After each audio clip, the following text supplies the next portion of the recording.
কেমন আছেন আপনারা? বন্ধু দেখছেন এখন আমার কল এলো ঠিক রাত্রিবেলা 11টা বেজে গেছে। তো এই সময় আমার কল এসেছে কুলটি কলেজ মোড়ে, যে ভেতরে বিবেকানন্দ পল্লী আছে ওখান থেকে। আমার কল আসার পরে আমি ডাইরেক্ট চলে এসেছি ওনার বাড়িতে। বাড়ির ঠিক ভেতরে বাথরুমের ভেতরে দেখতে পাচ্ছেন ফ্লোর সব কিন্তু মাটির বা এমনি কিছু নেই। অমনি থাকলেও সন্দেহ থাকে কিন্তু সাপ কোন দিক থেকে আসে, কিন্তু এমনি এত ভালো পরিষ্কার জায়গার ভেতরেও কিন্তু সাপ এসে বসে আছে। আর এটা এমন তেমন সাপ নেই, এটা স্পেকটিক্যাল কোবরা। আসলে আমি দেখাচ্ছি।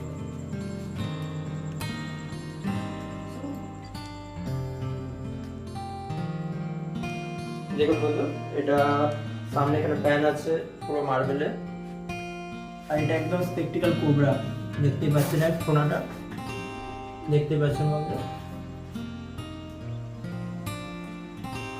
তো এইসব সাপ যখন ঘরে ঢুকবে বা আরো কিছু হবে, আপনি আমায় কল করবেন আর তাকে রেস্কিউ করাবার জন্য ফোন করবেন। তাদেরকে নিজেরা হ্যান্ডেলিং করবেন না, আর প্রোটেকশন নিয়েই অবশ্যই কাজ করবেন। যতই বড় রেস্কিউয়ার থাকবেন, দেখতে পাচ্ছেন আমি সুজ করে আছি এবং সঙ্গে সঙ্গে আমার রেস্কিউ টাঙানো আছে। আসুন আমি এটাকে ফার্স্টে বার করে এখান থেকে, তারপর আপনাকে বলে যাচ্ছি।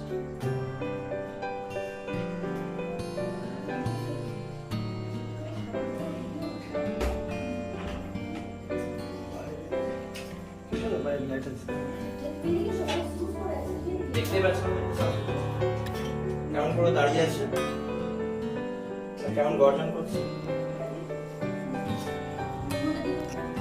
দেখতে পাচ্ছেন বন্ধু। দেখতে পাচ্ছেন কেমন করে গর্জন করছে আর দাঁড়িয়ে গেছে পুরো। Spectacled cobra. আপনারা এমনি সাপ দেখতে পেলে আমাকে কল করতে থাকবেন, আর যে কোনো সাপ কামড়াবার পরে সোজাসুজি ডিস্ট্রিক্ট হসপিটালে যাবেন। ওইটা ছাড়া আর কোথাও অ্যান্টিভেনম পাবেন না।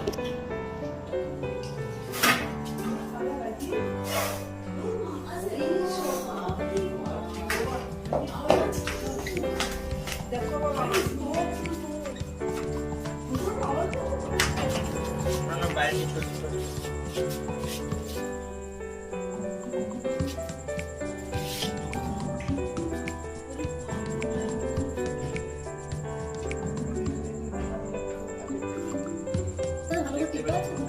একটা চকলেটের ডিব্বা দিয়ে ওটা থাকবে। ঠিক আছে।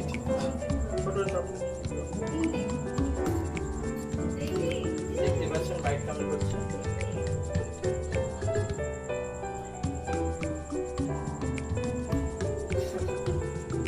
এটা পুরোপুরি নিউরোটক্সিক পয়জন থাকে। মানুষ